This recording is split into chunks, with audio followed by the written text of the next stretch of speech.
Hey everyone! Tonight, we're wandering into the shadowy corners of history. Not the grand halls of kings or the shining armor of knights, but the back alleys, market stalls, and quiet workshops where some of the most notorious and sometimes forgotten criminals of the medieval world made their mark. Forget the swashbuckling outlaws and dramatic heists that Hollywood loves. The real stories are far more subtle and often much stranger. These were people who stole bread instead of crowns, who forged documents instead of destinies, and whose lives quietly reshaped laws, guilds, and towns for centuries to come. So before we dive in, take a moment to like the video and subscribe, but only if you truly enjoy this kind of slow, detailed journey through the past. And tell me in the comments where you're tuning in from and what time it is as you're listening. It's always fascinating to see how far these stories travel. Now, dim the lights, get comfortable, maybe turn on a fan or some soft ambient noise, and let's drift back to the Middle Ages, where crime and punishment unfolded in ways both boring and brutally real. The scent of hides and trouble. If you close your eyes and imagine the town of Winchester in the late 12th century, you might first picture its cathedral, tall, solemn, and echoing with the chants of monks. But step away from the church, down toward the River Itchen, and you will find something far less sacred. There, among the muddy banks, lies the tannery district, a place where hides were scraped, soaked, and cured into leather. The air was thick with a sour, pungent stench that seemed to cling to the nostrils for hours. It was here that Thomas at Brook, a quiet, wiry man of 30, spent most of his waking days. Thomas worked not as a master, but as a journeyman, a laborer for one of the leather workshops that supplied Winchester's bustling market. His job was unglamorous, stirring hides in pits of lime to loosen hair, scraping off the remains with dull iron blades, and then soaking the skins in vats of dog dung to soften them before the final curing. Each stage was a tedious, smelly process. Yet in the medieval economy, this work was essential. Leather was everywhere, in shoes, belts, harnesses, book covers, and buckets. Winchester's tanners supplied not only the town, but also monasteries, traders, and occasionally the royal court. The town itself was governed by a set of borough laws, a mixture of royal edicts and local customs. Markets were tightly regulated. Bakers were inspected for the weight of their loaves. Fishmongers were watched for foul wares, and leatherworkers were subject to guild standards that dictated how hides should be treated and priced. Theft, even small theft, was not simply a moral issue. It was seen as an assault on the fragile economic order of the town. Thomas had never thought himself a criminal. He was poor, yes, like most of Winchester's artisans. His wages barely covered the rent of his small wooden room near Tanner Street and the bread and ale that filled his evenings. But he lived within his means. His hands were cracked, his fingernails stained with lime, and his clothes carried a permanent odor that made him unwelcome in the cathedral's nave. Still, he was known as reliable, a man who showed up before dawn and left after dark, rarely speaking above a murmur. But the spring of 1194 brought change. Winchester, like much of England, was recovering from the financial strain of King Richard the Lionheart's ransom. The town was squeezed by taxes. Merchants raised their prices, guild masters cut wages. Tanners were expected to pay new levies for their stalls in the market, and Thomas found his wages reduced by a third. It was in this atmosphere that a small, almost trivial temptation appeared. One afternoon, as Thomas scraped the last hair from a thick ox hide, he noticed a miscount. His master, William de Creck, had taken delivery of 12 hides from a farmer outside the town, but recorded only 11 in the ledger. The 12th lay at the back of the shed, unnoticed, folded beneath a pile of scrap. Thomas said nothing. He merely noticed. That evening, when the others had gone, Thomas lingered, pretending to tidy tools. He unfolded the hide. It was clean, thick, and valuable. A single ox hide could fetch enough to buy bread for weeks. Thomas felt a tightness in his chest, not excitement, but a dull, grinding sense of calculation. The borough courts were harsh on thieves. A man caught stealing goods worth more than a few pence could face the pillory, where the town would jeer and pelt him with filth. Repeat offenders could be hanged. But this hide, he thought, was miscounted, perhaps even forgotten. Could it be taken without truly being missed? He folded it back and left. But the thought followed him home. Thomas's lodging house was shared by 6 other workers. They slept on straw pallets, their possessions kept in small chests beneath their beds. The walls were thin, and the smell of tanning clung to everything. Thomas sat by the small fire, staring at the wooden spoon in his hand. Around him, men talked of bread prices, of rumors from London, of a thief caught near the cloth market and dragged through the streets. Thomas said nothing. He thought of the hide. The next morning, he returned to work early. The hide was still there. Winchester's tanners often worked alone before dawn. The town gates opened at sunrise, but local craftsmen with keys could slip through earlier. Thomas's hands moved automatically, stirring lime pits, scraping, rinsing. Yet his eyes drifted again and again toward that folded ox hide. It was, in its way, almost boring. Not a chest of gold, not a rare relic, but a simple piece of animal skin. Yet in medieval England, such small things were the currency of survival. A single hide might be traded for food, lodging, or a favor. The decision came slowly, like water seeping through cracks. Over the next week, Thomas began to test the boundaries. He mentioned the hides to his fellow workers casually, pretending to be careless with his counting, to see if anyone else had noticed. None had. He began to fold and refold the hide, placing it nearer the door each evening, then back again in the morning. It became a quiet ritual. The ox hide sat like a silent accomplice, waiting. Meanwhile, the borough courts held their weekly sessions at the Guildhall. Notices were posted along the market street. Petty thieves, bakers who cheated weights, fishmongers selling rotten stock, all were brought before the alderman. Punishments were public, meant to deter. Thomas watched one afternoon as a man, caught stealing a sack of flour, was put in the stocks by the high street. Children threw mud at him while merchants shook their heads. It was not the pain that frightened Thomas, but the humiliation. In a town as small as Winchester, to be known as a thief was a life sentence of whispers and closed doors. But hunger is patient. It does not demand one grand betrayal, only a series of small surrenders. Thomas's rent was due. Bread prices climbed. His boots split at the toe, and no one would mend them on credit. On the 10th day, he acted. It was almost laughably mundane. At dusk, after the others had gone, Thomas wrapped the ox hide around his shoulders like a cloak and walked out into the alley. The street was quiet. The curfew bell had not yet rung. He walked steadily toward the back lanes that led to the river crossing, where traders and smugglers sometimes passed goods after dark. He felt the weight of the hide pressing down, both physical and moral.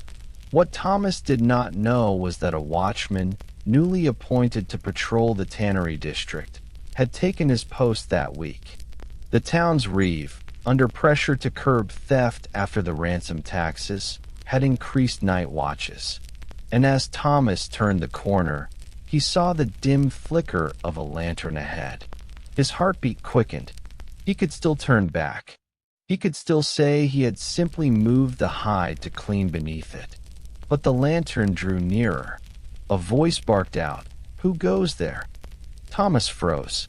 In that moment, that small, unremarkable moment, the kind that fills forgotten chronicles, a man who had spent his life scraping hides found himself at the edge of theft. Not because he was greedy, or cruel, or daring, but because the slow pressures of daily life had worn him thin. The watchman approached, his eyes narrowing at the bulge beneath Thomas's cloak. Thomas opened his mouth to speak, but no words came. And there, in the damp alleyway of Winchester's Tannery Quarter, under a lantern's flickering light, history paused for a heartbeat.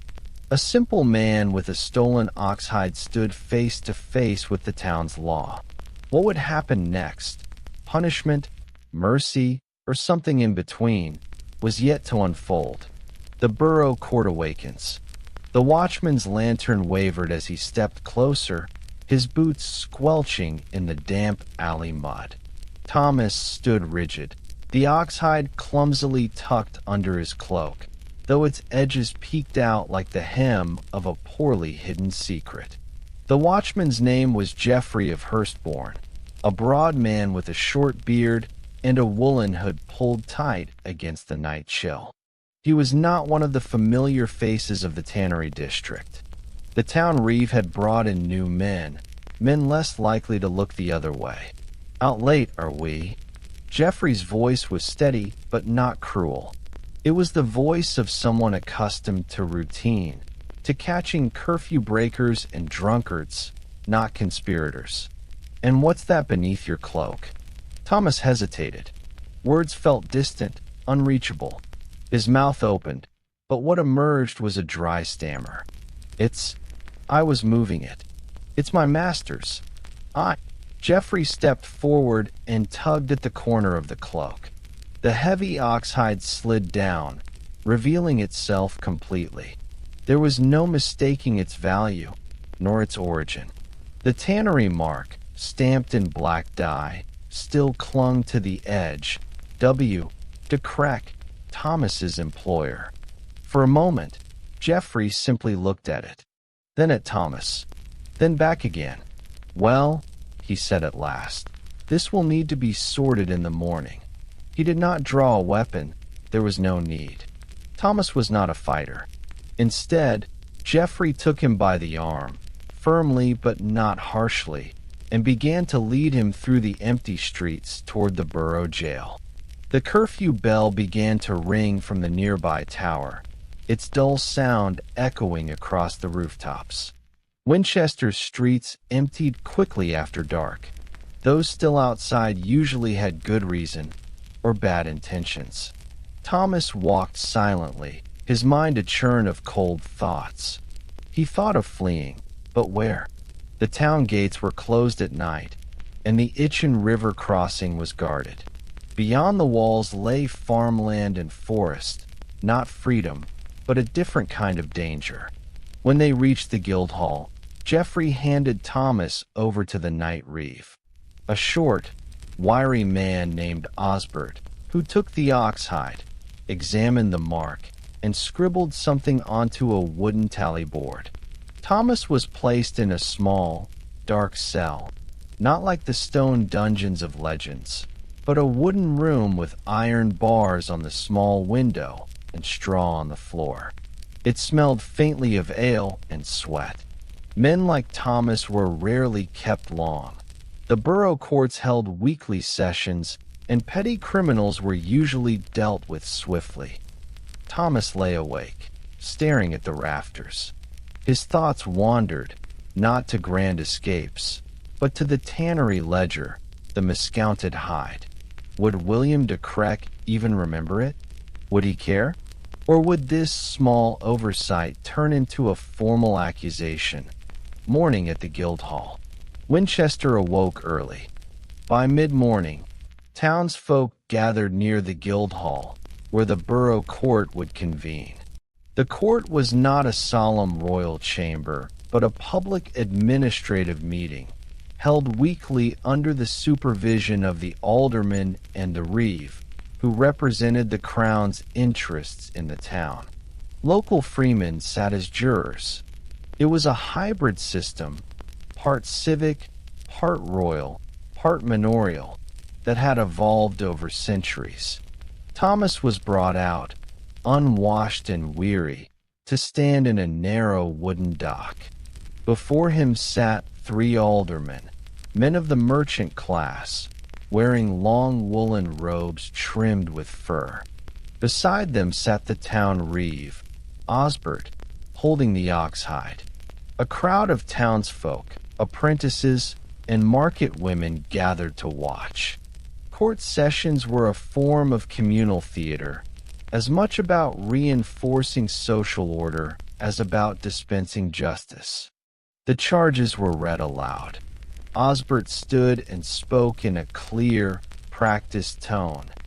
Thomas ap Brooke, journeyman of the tannery of William de Creck, is accused of theft of 1 ox hide, marked with the tannery's seal, found in his possession after curfew. Thomas felt the weight of every word. William de Creck himself was summoned to testify. A stout, ruddy man with a short temper, William wore his merchant's cap stiffly. He glanced at Thomas, not with malice, but with something closer to irritation, as though this theft were a bureaucratic inconvenience. "Yes," he said, "the hide is mine. It was miscounted in the ledger. I did not know where it had gone. I expected it was misplaced." He shrugged. "But if it was on his shoulders at night, then the matter is clear enough." The aldermen murmured among themselves. Theft in Winchester, like many medieval towns, was dealt with according to customary law. The value of the stolen item determined the severity of punishment. A hide of this quality was no trinket. It might fetch 3 or 4 shillings, well above the threshold for a serious offense. Yet Thomas was a first-time offender, and the aldermen knew the tannery workers were under strain. The ransom taxes, the wage cuts, the rising bread prices, they created thieves not out of ambition, but out of necessity. The jury of freemen, 12 local men, was sworn in. Their task was not to deliberate in the modern sense, but to say the truth, to state, based on their knowledge of the town, whether the accused was guilty. In a small community, everyone knew everyone. Thomas had worked in Winchester for a decade. He had no previous accusations, the ordeal of sworn oaths. Unlike the dramatic trials we imagine today, medieval borough courts relied heavily on oaths. If the jury believed Thomas was of good character, he might be allowed to wage his law, to swear an oath of innocence and bring forward a number of oath helpers, often neighbors or co-workers, who would swear to his honesty. This was not a test of evidence so much as a test of community reputation. The reeve asked, "Does the accused wish to wage law?" Thomas hesitated. He had friends among the tannery workers. Yes, but would they risk their names for him? Oath-breaking carried spiritual weight. To swear falsely could endanger one's soul. At last, Thomas nodded. I will wage my law." The court clerk recorded the decision on a strip of parchment. Thomas was given 3 days to bring forward his oath helpers. During that time, he was held in the jail, though he was allowed to receive bread and water from his fellow workers. This waiting period was one of the strangest parts of medieval justice, the silence between accusation and oath. In those days, The machinery of justice moved neither quickly nor slowly, but steadily, like a mill wheel. Thomas spent the days listening to the noises of the town outside, the market criers, the hammering of cobblers, the distant bells. Life went on. His future, meanwhile, hovered in limbo. The worker's dilemma. In the tannery district, word spread quickly. Thomas had been caught. Some shook their heads in disappointment. Others whispered that they, too, had been tempted. A hide was worth a great deal to a poor man, but to stand in court and swear for another was no small thing. If Thomas was later found guilty despite their oaths, his oath helpers could be fined, or worse, dishonored. William de Creq made no effort to intervene. He had lost a hide, but it had been recovered. His interest lay more in maintaining order than in punishing Thomas personally.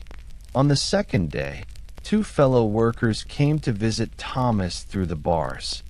"I'll swear for you," one said quietly. "You've always been straight with us." The other nodded reluctantly.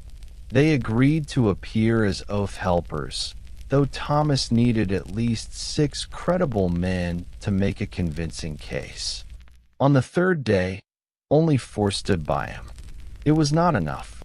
When he was brought before the alderman again, the reeve announced, "The accused has failed to bring forward the full number of oath helpers.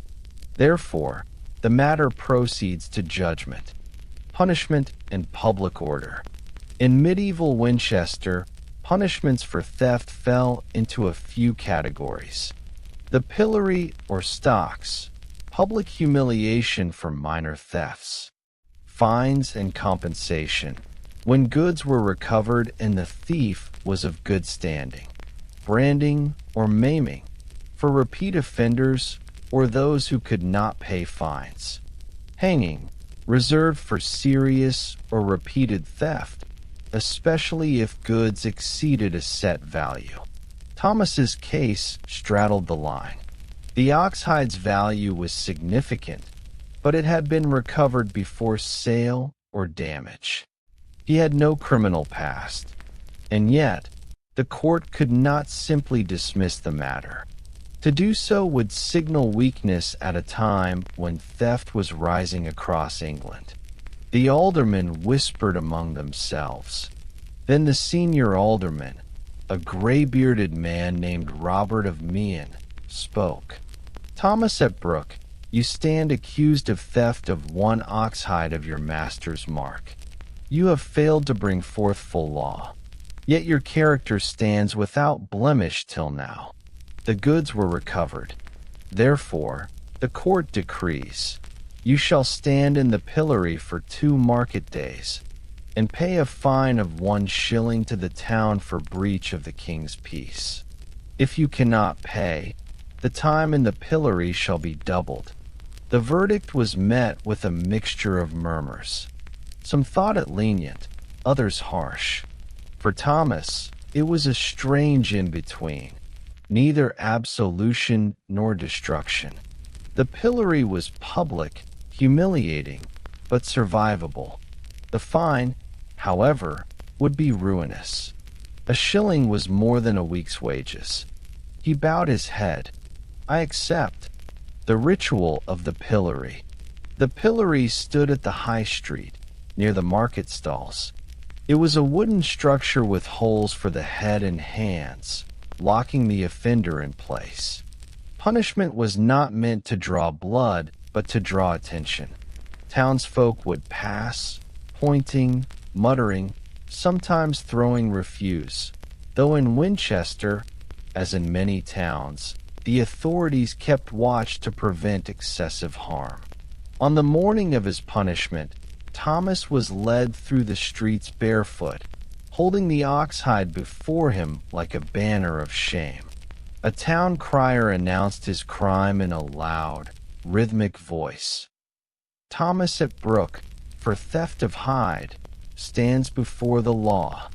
The crowd gathered as he was locked into place. The hours passed slowly. The sun climbed. Children threw rotten vegetables.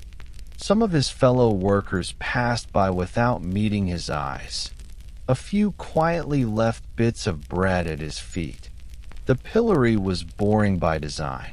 Its power lay not in spectacle, but in the slow, grinding weight of time and gaze. Thomas's back ached. His legs stiffened. Flies buzzed. He thought not of escape, but of his place in this town. After this, would he still have work? Would William take him back? Would the tannery boys trust him again? By the second market day, he felt hollowed out, like a scraped hide. An unfinished fate. After his punishment, Thomas was released. The fine was partly paid by two friends who lent him coin. He would work to repay them over months. He returned to the tannery district, unsure whether he was welcome. William de Krek allowed him to return to work, though not without a stern warning. Laborers were scarce, and trained tanners harder still to replace. For many in Winchester, the matter ended there, a small, dull footnote in the town records. But for Thomas, it marked a turning point. He had stood in the pillory, been branded, in the eyes of the town, as a thief. His path forward was no longer clear. And in the wider fabric of English law, cases like his, small, procedural, unremarkable thefts, quietly shaped the evolution of urban justice. Borough courts refined their procedures, strengthened watch patrols, and recorded offenses more systematically. Men like Thomas were the grist in the mill of legal history, their lives turning unseen wheels. But Thomas's story was not yet over. For in the months that followed, something unexpected stirred within Winchester's Tannery Guild, something that would pull Thomas back toward the edges of law and survival. Ripples in the tannery quarter. When the pillory boards were finally opened and Thomas's stiff body was released, he expected some decisive moment. Shame, relief, some feeling of finality. Instead, what he felt was simply emptiness. His arms ached. His skin was sunburned. The town smells, roasting meat, damp wood, horse dung, felt suddenly sharper. People barely looked at him now. They had had their entertainment. The market day continued. A baker haggled over flour. A fishmonger called out the price of eels. A friar gave a short sermon by the fountain. Thomas was simply absorbed back into the town, like a pebble into a stream. His return to the tannery district was cautious. Workers looked at him sidelong. Some offered brief nods. Others kept their distance. In a medieval town, reputation was everything. There were no identity papers, no criminal records, only the shared memory of the community. Everyone knew Thomas had stood in the pillory. Everyone had seen the ox hide held before him. The story would follow him for years. William de Krek summoned him the next morning. The tannery master's office was a cramped room above the workshop, its walls lined with hanging strips of leather. William sat on a stool, ledger open on his lap. He did not shout. He simply looked at Thomas and said, "You've been punished." The hide was returned. "I've lost no coin, but the guild has heard, and they'll watch me if I keep you on." Thomas stared at the floor. "Will you send me away?" William sighed. "Finding skilled hands is harder than finding hides. You'll work, but no more late hours alone, and no more hiding behind silence." That was all. No ceremony, no reconciliation, just a recalibration of work. In the medieval economy, utility often trumped morality. If a man could work, and his offense was not unforgivable, he could return, albeit branded in memory. The Guild and the Watch. In the months that followed, something subtle changed in Winchester. Thomas's case had not been remarkable, but it had come at a sensitive time. The king's tax collectors still pressed towns for payments related to Richard's ransom. Crime had crept upward. Markets complained of petty thefts. The Reeve, Osbert, wrote a brief report on the incident, not because Thomas's theft was extraordinary, but because it illustrated a gap in tannery oversight. A hide had been miscounted, left unattended, and taken under cover of dusk. The Tannery Guild, a loose but powerful association of masters and senior craftsmen, called a meeting in the upper hall of the leather market. Men gathered under timber beams blackened by years of candle smoke. They spoke not of Thomas by name, but of the matter of missing goods, new watch patrols, and nighttime security. Winchester's guilds often served as proto-bureaucracies. They regulated trade, enforced quality, and mediated between merchants and the borough court. Out of these dull meetings emerged new rules. Tannery workshops were now required to record each hide twice, once upon delivery, once at the end of the workday. Masters had to assign a night man to lock the sheds.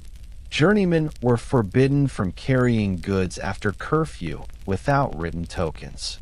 The Town Watch, under Geoffrey's leadership, expanded patrols in the tannery quarter and required that workers carry small lead seals, stamped with their workshop's mark, if moving goods after dusk. For most townsfolk, these changes were invisible, but for Thomas, they were intimately present. Every day, he signed his name, a rough mark, on a slate board before leaving. Every movement was noted. Where once he had been invisible, now he was part of a system built partly in response to his own mistake, quiet consequences. Thomas continued his work, day after day, scraping, soaking, stirring. The tasks were as they had always been, yet the social rhythm around him shifted. Where once his word had been casually accepted, now merchants double-checked. When hides were missing, eyes flicked to him first, not accusingly, but instinctively.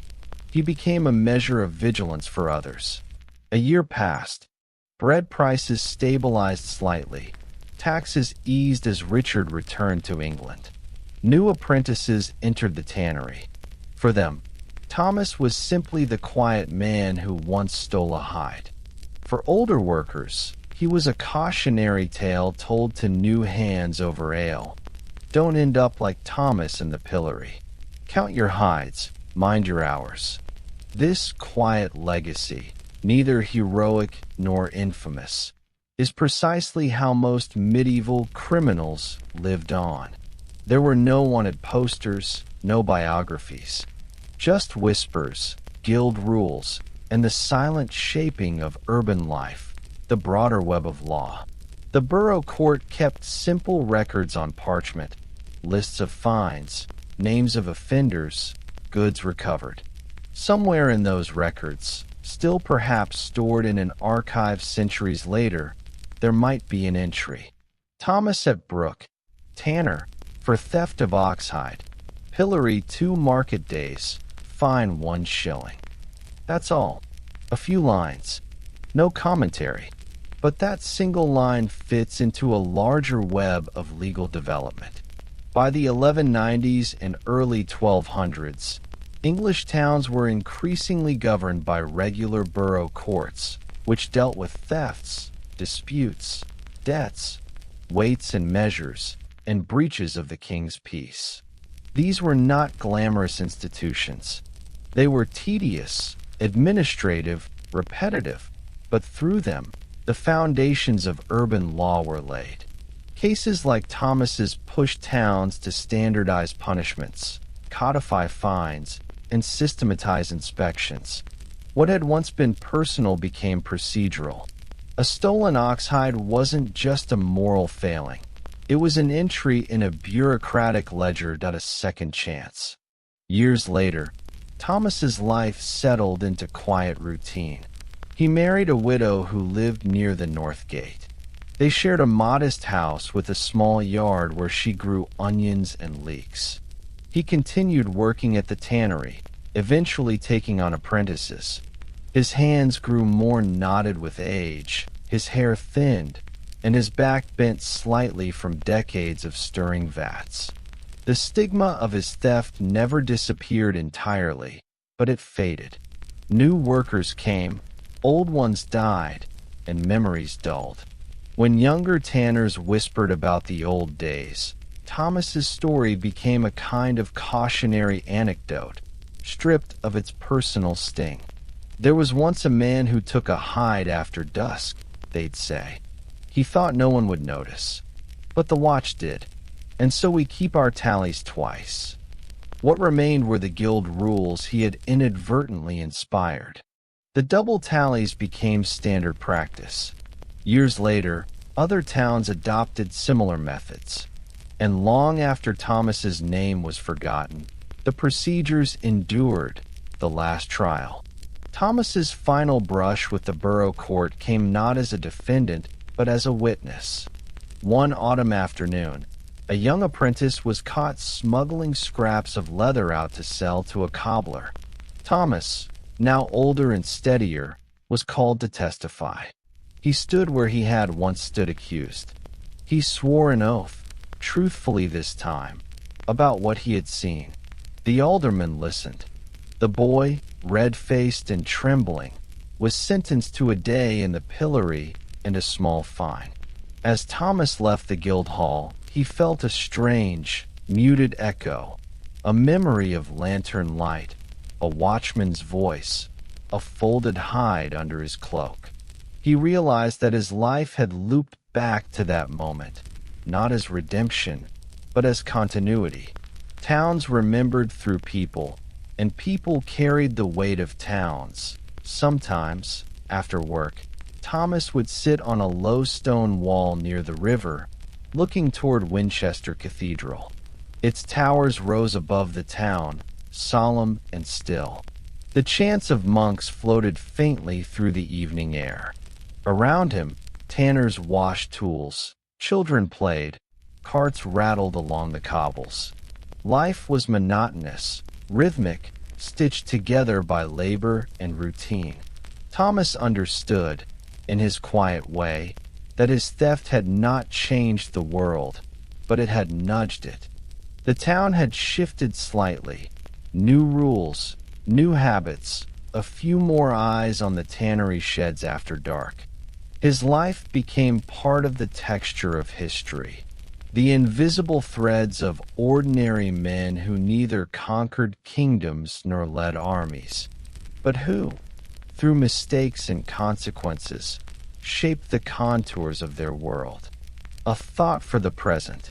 Today, when historians sift through medieval borough records, they often find hundreds of entries like Thomas's, petty thefts of hides, loaves, cloth, poultry. Each line feels dull, repetitive, bureaucratic. But together, they reveal a world where law grew not through grand declarations, but through accumulated routine. Each theft forced a reeve to adjust, a guild to revise rules, a watchman to change his route. Thomas at Brooke's story is not heroic. It is not tragic. It is simply deeply human. A man tempted by circumstance, caught by routine, punished by procedure, absorbed back into the rhythm of town life, and, unknowingly, contributing to the slow evolution of legal order. And perhaps, as you drift toward sleep, it's worth imagining how many thousands of forgotten Thomases there were. In Winchester, in Bruges, in Venice, in countless towns, whose quiet missteps built the administrative scaffolding of the world we inhabit now, from ox hides to ordinances. In the years after Thomas's theft, Winchester changed, not in dramatic bursts, but in slow, methodical increments, like the wearing down of a stone step by countless feet.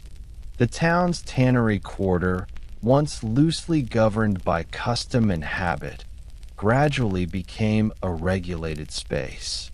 Rules were written down, watch patrols formalized, and economic transactions increasingly recorded on parchment. What began as an unremarkable theft of an ox hide became, indirectly, part of a broader shift that swept across medieval Europe during the late 12th and early 13th centuries. Thomas lived to see some of this change with his own eyes. Others unfolded after his death, embedded in the structures his story had quietly influenced. Urban administration grows. Winchester's borough court, like those of many English towns, began to keep more systematic court rolls, parchment records listing offenses, fines, property disputes, and bylaws. At first, these records were terse, little more than tallies. But as scribes grew more skilled and towns sought to standardize their procedures, the rolls expanded. Detailed notes appeared on who accused whom, what goods were taken, how fines were paid, and which guilds were involved. By the early 1200s, a generation after Thomas's pillory punishment, the borough ordinances included regulations for tanneries. All hides must be counted twice daily in the presence of 2 witnesses. No goods may be moved after curfew without a stamped lead token issued by the workshop master. Journeymen found carrying goods without such tokens shall be brought before the reeve. Workshops failing to keep tallies shall be fined 1 penny per hide. These rules were not revolutionary. They were mundane administrative measures, drawn from local experience rather than royal decree. And yet, through such rules, towns became self-governing entities, capable of enforcing order without constant royal oversight. Thomas's theft was not the sole catalyst, far from it, but it was one among hundreds of small sparks that illuminated the vulnerabilities of town economies and pushed communities to codify their responses, the quiet expansion of legal memory. Before these changes, towns relied heavily on oral custom. People remembered who owed what, who had behaved honestly, who had transgressed. But as trade expanded and populations grew, memory alone was not enough. Records were needed. Winchester's scribes began to store court rolls in the Guildhall's upper room, wrapped in cloth to keep out moisture. Over decades, these rolls accumulated, layer upon layer of ordinary cases. Theft of cloth, breaking of bread weights, missing barrels of ale, hides gone astray. It's likely that Thomas's name was recorded in one of these rolls, perhaps in a few brief lines. Later generations of clerks, scanning through old rolls, may have passed over it without a second thought. And yet those lines were kept, indexed, copied. In the act of preservation, the mundane became enduring. This was how legal memory shifted in medieval towns, from the fragile recollection of individuals to the written bureaucratic archive. Cases like Thomas's were no longer merely gossip. They became precedents, the larger historical context. Thomas's lifetime coincided with a period of significant urban growth in England and across Europe. The 12th and 13th centuries saw towns expand in size, trade networks flourish, and guilds take firmer control over their crafts. In England, King Henry II's legal reforms and the rise of borough charters gave towns more autonomy to govern themselves. Winchester, one of England's oldest towns, was a test site for these changes. It had a mixed population of merchants, artisans, monks, and royal officials. The town had once been the royal capital. Even after London rose to prominence, Winchester remained economically vital, its tanneries and markets feeding not just local needs, but regional trade. In such a place, petty theft wasn't just a personal failing. It was a challenge to the town's self-regulation. Every missing ox hide or stolen loaf tested whether the borough court, the watch, and the guilds could respond effectively without direct royal intervention. Their ability to do so determined whether the town would thrive or descend into disorder. The evolution of punishment. Thomas's pillory sentence might seem archaic to modern eyes, but it marked a stage in the evolution of justice. Early medieval punishments often involved mutilation, corporal harm, or even execution for theft. By the late 12th century, however, towns increasingly favored fines and public humiliation over physical maiming for first-time offenders. This reflected both a more monetized economy, where fines were useful revenue, and a desire to keep laborers alive for economic productivity. Public punishments like the pillory worked through social memory.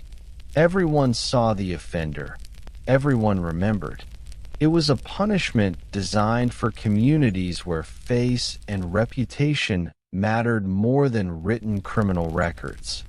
For Thomas, this meant living under the shadow of his offense for years. For the town, it meant reinforcing communal norms through spectacle. Over time, these punishments became standardized. Borough courts issued fixed fines for specific offenses. Guilds imposed their own internal penalties. What began as ad hoc responses slowly solidified into codified legal frameworks, precursors to modern municipal law. Guild power consolidates. The Tannery Guild, too, evolved. Initially a loose fraternity of masters, by the early 13th century it had developed written statutes, approved by the town. These statutes regulated everything from hide quality to apprenticeships to market stalls. Journeymen like Thomas were required to swear guild oaths, promising honesty and adherence to the ordinances. Such oaths were not mere ceremony. In a world without centralized enforcement, guilds provided peer surveillance.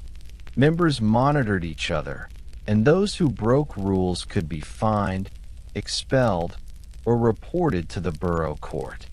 This interlocking structure of guild, court, and watch gave towns remarkable resilience. Thomas's theft had illustrated a gap in guild oversight. How easily a single man could walk off with valuable material in the shadows between workday and curfew. The guild statutes introduced afterward closed that gap, not because of moral outrage, but because efficiency demanded it. Every hide represented money. Every theft represented loss. Thomas in the margins. Thomas himself never rose to prominence. He lived out his life as a competent, unremarkable craftsman, his name known mainly in his own district. He died in his late 50s, likely of illness, as many did. His burial in a parish churchyard would have been simple without a stone. His possessions, a few tools, clothing, perhaps a small chest, would have been divided among his widow and apprentices. And yet, his story persisted in whispers and procedures. Long after he was gone, tannery workers still performed the double count he had inadvertently inspired. Watchmen still checked for lead tokens on night patrols. Guild scribes still recorded thefts with greater precision than before. His life became part of the invisible scaffolding of law. Centuries later. Imagine, now, centuries later, perhaps in the 18th or 19th century, a historian or antiquarian unrolling a fragile parchment court roll in some archive. They squint at faded Latin or Anglo-Norman script. Among entries on bread prices and fines for fishmongers, they see a line. Thomas at Brook, Furto Unius Coriae, Incipis Positus. Thomas at Brook, for the theft of one hide, placed in the pillory. To the historian, it's just one of hundreds. Perhaps they note it in a ledger. Perhaps they pass over it entirely. The man himself is long forgotten, but the bureaucratic act of recording his theft preserved his existence in a way oral memory never could. Through that dull, administrative entry, Thomas still speaks, not loudly, but in the quiet language of records. As the medieval centuries rolled on, towns like Winchester became crucibles of legal innovation.